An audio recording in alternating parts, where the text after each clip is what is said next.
OG Diaz binatikos ang attitude ni Willie Revillame sa pamimigay ng jacket.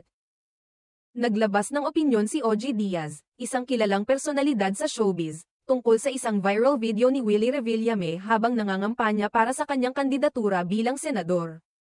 Sa naturang video, makikita si Willie na namimigay ng mga jacket sa mga tao, isang bagay na matagal na niyang ginagawa sa kanyang mga palabas sa telebisyon gaya ng Wowwowan at Will to Win. Kahit noong hindi pa siya tumatakbo sa politika. Ibinahagi ni OG sa kanyang social media ang isang post ng netizen na nagpapakita ng video ni Willie. Ayon sa caption ng nasabing post, tila hindi bukal sa kalooban ni Willie ang kanyang ginagawa. May mga linya pa sa video na nagsasabing tila napipilitan lang siya sa pamimigay ng jacket, at hindi raw niya gusto ang ginagawa niya.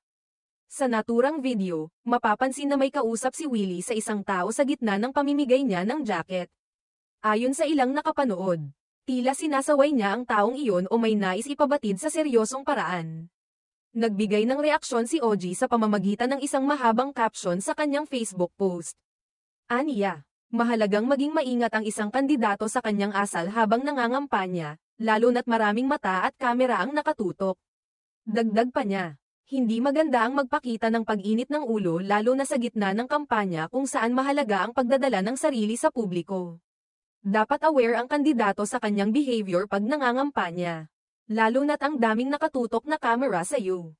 Hindi dapat pinapairal ang init ng ulo. Alam naman nating mainit na ang panahon, kaya pasensya ang dapat pahabain.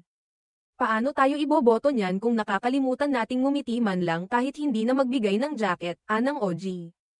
Hindi naman porke laging nagagalit sa harap ng kamera o pinapagalitan ang mga staff o co-hosts on air tatanggapin din ng mga tao yung ganon ding pag-uugali sa panahon ng kampanya. Lagi nating iisipin na nanliligaw tayo ng botante para iboto tayo at ipanalo. Pas na muna sa ganito ugali ko, nagpapakatotoo lang ako, jacket lang ang ipinamimigay, hindi naman titulo ng house and lot. So hindi dapat ganyan ang attitude, saad pa ni OG.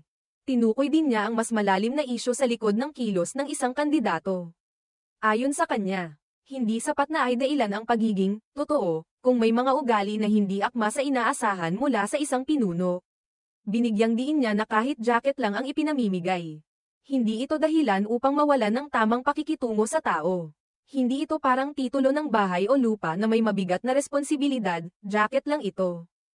Kaya kung nagkakaganyan na tayo sa simpleng bagay, paano pa sa mas malalaking issue, dagdag pa ni OG. Sa kabilang dako, may ilang netizens din ang dumipense kay Willie. Ayon sa kanila, baka naman mali lang ang pagkakaintindi ng mga tao sa video. May ilan ding nagsabi na mukhang nakasimangot si Willie dahil sa init ng araw na tumatama sa kanyang mukha. At hindi raw sapat ang isang kuha sa video upang husgahan agad ang kanyang ugali. May nagsabi rin na, masyado kayong judgmental, jacket lang yan. Hindi naman kayo pinagkakaaitan ng ayuda o pagkain. Baka naman hindi natin narinig ang buong pag-uusap nila kaya wag tayong agad humusga. Sa huli, nagkakaroon ng dalawang panig ang usapin.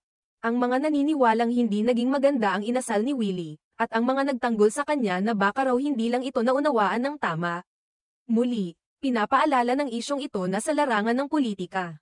Mahalagang bantayan hindi lang ang mga salita kundi pati kilos at asal, lalo na kung nais makuha ang tiwala ng publiko.